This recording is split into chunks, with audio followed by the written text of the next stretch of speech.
করতেছি। সপ্তম শ্রেণীর শিক্ষার্থী বন্ধুরা, তোমরা কেমন আছো? আশা করি ভালোই আছো।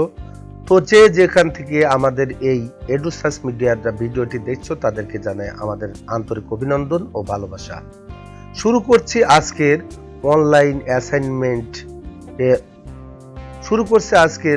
অ্যাসাইনমেন্ট ও তার সমাধান। তোমরা দেখতে পাচ্ছ সপ্তম শ্রেণীর তৃতীয় সপ্তাহের ইংরেজি অ্যাসাইনমেন্ট সমাধান।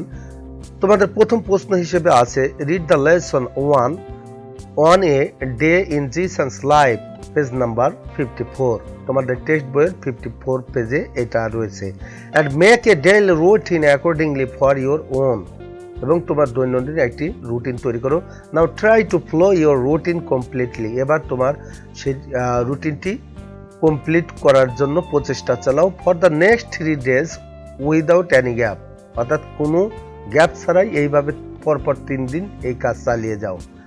আফটার 3 days, 3 দিন পর, রাইট অন ইউর নোট, এইবার তোমার নোট বা প্যাড বা শিট বা এক্সারসাইজ বুকে লিখে ফেলো হোয়াট ইউ হ্যাভ রিয়েলি ডান, প্রকৃতপক্ষে তুমি কি করেছো। ফর দিস 3 days, 3 দিনের জন্য।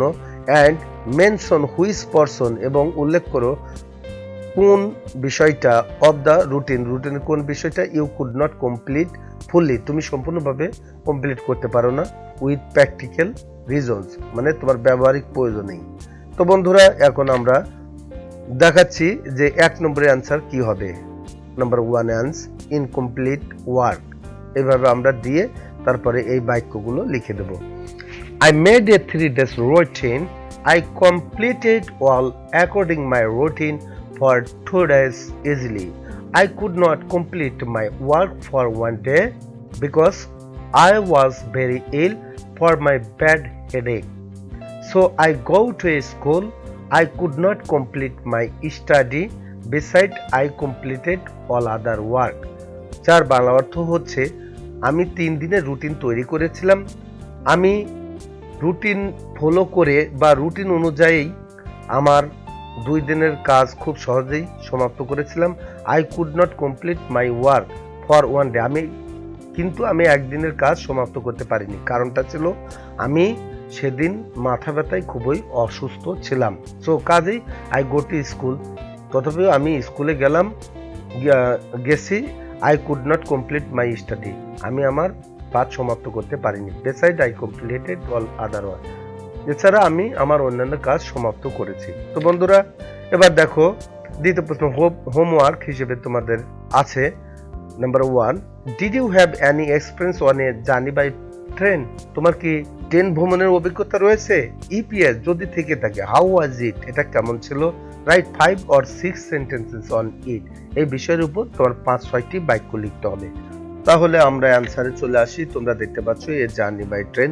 2 নম্বর অ্যান্সার, এটা আমরা এই রকম আকারে লিখবো, experience on a journey by train. তখন ওই প্রশ্নের জবাবে ইয়েস, হ্যাঁ, I have a train journey experience, আমার ট্রেন ভ্রমণের অভিজ্ঞতা রয়েছে। ফর মি, আমার জন্য, the train journey is very enjoyable, অর্থাৎ ট্রেন ভ্রমণ আমার জন্য খুবই মজাদার। সেভারাল টাইমস, অর্থাৎ মাঝে মাঝেই I went from Kashinathpur to Dhalarsar by train, মাঝে মাঝে আমি কাশীনাথপুর থেকে ঢালারসর যেতাম। Sitting by the window of the train, অর্থাৎ ট্রেনের জানালার পাশে বসে my mind was thrilled, my mind, আমার মন হারিয়ে যেত। To see the green trees of Bangladesh, বাংলাদেশের সবুজ গাছপালা দেখে। The fields of green crops, এমনকি সবুজ বনানী দেখে।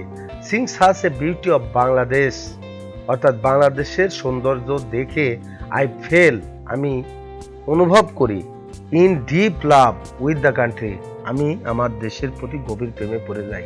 I began to say in my mind, আমি মনে মনে আমার মনকে বলতে শুরু করি, হাউ বিউটিফুল বাংলাদেশ কত সুন্দর।